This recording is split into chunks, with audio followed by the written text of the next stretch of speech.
want to make it big in global business, you're probably either already in China or planning your way in. But the path to success there is hardly a sure thing, as some firms have discovered to their detriment. Private equity fund Cinven capitalizes on that. It buys strictly European companies, but increasingly factors in a target's unrealized China potential before taking out its checkbook. High-profile purchases include Avio, an Italian aeronautics firm that expanded into the mainland before it was sold on to GE, and Pizza Express operator Gondola, now gaining traction in China and reportedly on the sales block. Those expansions were in part overseen by Cinven operating partner Joseph Wan, based here in Hong Kong. I asked him what his secret was to successfully taking a company into China. Not every single business has the right to succeed in China, and not any management team is prepared for China.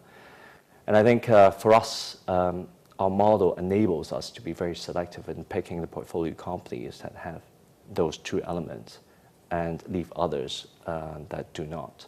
I think number two is to be realistic.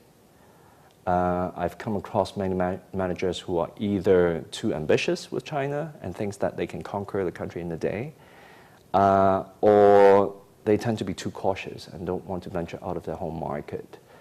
I think what one needs to do as best practice is really to invest in the time to set the right expectations, and in order to do that, you have to find the right facts on the table. And that's not easy in China.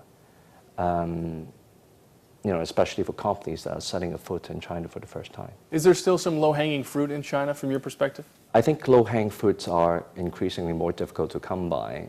I mean, China is a great market, lots of opportunities, but let's not forget that it's also a market that is almost the most competitive in the world.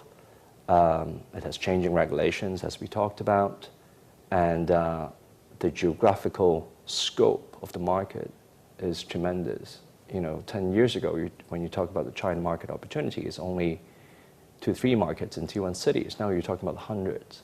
And each one of them have very different characteristics. So, I don't know, low-hanging fruits are increasingly hard to come by for sure. As a PE fund, is it easier to fix an existing portfolio company's China assets or start from scratch?